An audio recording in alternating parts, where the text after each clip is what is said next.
기업체 인사 담당자는 이런 사람을 뽑는다. 면접 대응법. 기업이나 대학들은 어떤 사람을 선발하려 할까요? 면접에 들어가는 청년이나 수험생들은 대개 자신의 상황만을 생각하기 쉽습니다. 내가 가고 싶은 회사, 내가 가고 싶은 대학, 나를 어떻게 하면 잘 호소력을 갖게 말해서 들어갈 수 있을까? 이렇게 생각하고 자기만을 생각합니다.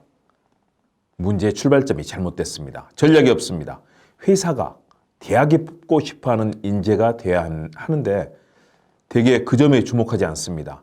회사에서는, 대학에서는 어떤 인재를 뽑으려 하는지를 알아야 그에 맞춰 정확한 전략을 세울 수 있습니다. 안녕하세요. 김은국TV 시사도민고 김은국 교수의 스피치 횡단열차 힘차게 출발합니다. 김은국TV의 시사도민고는 우리 사회의 주요 현안을 분석하고 해법을 제시하는 유튜브면서 동시에 이 시대를 살아가는 사람들에게 좋은 생각을 나누는 기분 좋은 유튜브 소통의 공간입니다. 많은 관심과 응원, 참여, 좋아요, 댓글, 공유, 구독과 알람 설정 부탁드립니다. 좋은 영상으로 여러분께 보답드리겠습니다. 자, 오늘은 기업이 선호하는 인재 유형에 대해서 살펴보려 합니다. 최근 구인 구직업체 잡코리아의 조사를 살펴보겠습니다. 잡코리아에 따르면 기업 인사 담당자 859명을 대상으로 뽑고 싶은 인사 분야 신입사원 유형에 대해 조사를 했습니다. 그 결과 전체 응답자 2명 중 1명이 절반이죠. 인적성, 인성과 적성, 이 부분을 가장 중요하게 평가했습니다. 53%입니다. 기업의 인턴 경험 33.4%, 모임의 리더 경험 27.5%, 학벌 24.9%, 아르바이트 경험 24.8%입니다. 즉 인사 분야 신입사원 채용 시 가장 중요하게 평가하는 요인은 인성과 적성, 인적성인 것으로 나타난 것이죠. 그럼 거기 맞춰서 전략을 세워야죠. 실제 인사 담당자들은 가장 뽑고 싶은 신입사원 유형으로 여러 사람과 유연하게 지낼 수 있는 친화적인 인재, 또 때와 장소에 따른 적절한 말하기 능력을 갖춘 인재, 다시 말해서 사람들과 잘 지내고 말도 적절하게 잘하는 사람을 꼽은 것입니다. 다음으로 공과 사를 분명히 가르는 단호함을 갖춘 인재, 자료 목적에 따라 일목요연하게 꼼꼼하게 정리하게 한 논리성과 꼼꼼함을 갖춘 인재, 문서 작성 및 글쓰기 능력을 갖춘 인재, 일 참 잘하는 사람, 이런 사람을 원하는 것이죠. 이런 조사 결과가 나왔습니다. 전공의 제한도 알아두면 좋겠습니다. 잡코리아에 따르면 인사 분야 신입사원 채용 시 전공 제한을 두는지에 대해 51.7%가 전공의 제한을 둔다라고 답했습니다. 48.3%는 제한을 두지 않는다, 없다라고 답했습니다. 전공 제한을 두는 기업은 경영학이나 행정학 전공자를 우대한다. 경영학은 78.8%입니다. 행정학은 50.2%. 이런 분야를 우대한다는 답변이 절반 이상이 달했습니다. 다시 말해서 자신의 전공이 다르다면 행정학이나 경영학을 부전공으로 잘 선택하는 전략, 이렇게 자신의 강점을 키우는 것이 대학생활 때 중요하겠습니다. 또 구인구직 플랫폼 사람인의 조사도 시사점을 줍니다. 사람인은 기업 인사 담당자 309명을 대상으로 가장 뽑고 싶은 신입사원 유형 설문조사를 했습니다. 그 결과 인사 담당자의 50.3%, 절반에 달하죠. 이들은 태도가 좋고 예의가 바른 생활형 지원자를 가장 선호한 것으로 나타났습니다.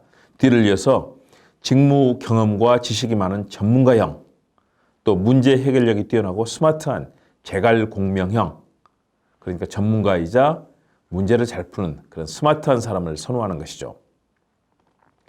해당 유형의 지원자를 뽑고 싶었던 이유로는 빨리 적응하고 성장할 것 같아서, 여기가 가장 많았습니다. 또 팀워크가 좋고 조직을 결속시킬 것 같아서 라는 답변도 나왔습니다. 다시 말해서 조직에서 빨리 적응하고 팀 결속도 이루는 사람이 기업에서는 필요하다는 거죠. 요즘 인턴 활동을 많이 합니다. 그리고 나서 정식 취업을 해야 되는데 정식 취업하는 것도 쉽지는 않습니다.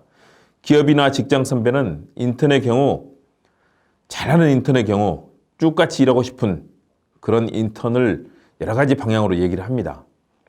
어떤 사람이 있을까요? 퇴근할 때마다 혹시 제가 도울 일이 있을까요? 라고 말한 대학생 인턴은 선배들에게서 가장 강한 인상과 호감도를 남긴 것으로 조사됐습니다. 인턴들은 다른 보통 사원들보다 먼저 퇴근하면서 가보겠습니다 하고 건조하게 인사하고 갔습니다. 그런데 이 인턴은 달랐습니다.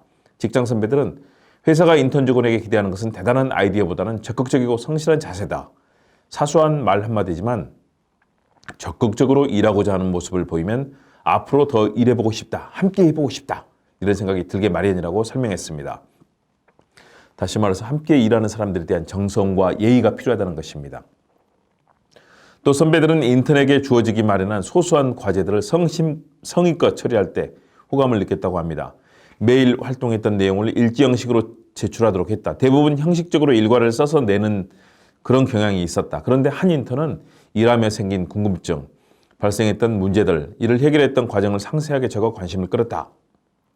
이런 반응도 나타났습니다. 이런 사람은 인턴 후에 뽑힐 가능성이 높겠죠. 밝고 힘 있는 모습, 긍정적인 모습도 좋은 요소로 꼽혔습니다. 한 기업의 인사 담당 부장은 말을 걸었을 때 힘 있는 목소리로 대답하고 활짝 웃으면서 인사하는 인턴에게 호감이 갈 수밖에 없다라고 강조를 했습니다. 인턴 기간이 끝나는 마지막 날을 미리 준비하는 것이 핵심이라는 선배들의 조언도 나왔습니다. 인턴 마지막 날 자신이 일하면서 느낀 점 등을 포트폴리오 형식으로 만들어서 제출한 인턴이 있었다. 회사 제도 중에 개선했으면 하는 그런 사항들, 또 외부자로서 생각할 수 있는 참신한 아이디어 같은 내용을 담아서 제출을 했다. 결국 회사는 마지막 날에 감동을 선물한 이 인턴을 특채 형식으로 채용했다고 합니다. 다시 말해서 회사와 함께 할 수 있는 사람, 이런 인상을 주는 것이 굉장히 중요하다는 시사점을 주고 있습니다. 그럼 결론은 뭘까요? 여러 사람과 유연하게 지낼 수 있는 친화적인 인재, 친화력이 있는 그런 사람, 때와 장소에 따른 적절한 말하기 능력을 갖춘 인재, 바로 이런 사람이 필요하다는 것이죠. 그런 사람이 제가 될 때 선발될 가능성이 높다는 겁니다. 적극적이고 성실한 자세를 보여주는 한편 열정과 친밀감을 갖춤으로써 직장이나 선배들이 뽑고 싶은 사람으로 자신을 자리매김하는 것입니다. 그런 사람이 되도록 준비하고 면접 때도 자신의 그런 면을 면접관에게 강조하는 것이 유리해집니다. 그런 문제의식과 준비성을 치밀하게 갖고 대비한다면 취업의 길이 열릴 것입니다. 대학 입시나 또는 다른 분야 면접도 마찬가지입니다. 어려울 것 같지만 이런 기초적인 일을 잘 해내면 여러분에게 긍정적으로 작용합니다. 김호국TV 시사도민고 김호국 교수의 스피치 횡단 열차. 오늘은 회사의 인사 담당자가 뽑고 싶어하는 인재 유형에 대해서 살펴보고 어떻게 회사 구인에 적합한 인재가 될 것인지, 어떻게 행동하고 나의 매력을 어필할지에 대해 알아보는 면접 대응법 이야기차를 운행했습니다. 그런데 이건 참고사항입니다. 여러분이 지닌 창의력, 상상력을 마음껏 펼치고 자신의 장점을 극대화한다면 성공의 길이 활짝 열릴 것입니다. 여러분 기대합니다. 함께 해주셔서 고맙습니다. 다음 시간에 뵙겠습니다.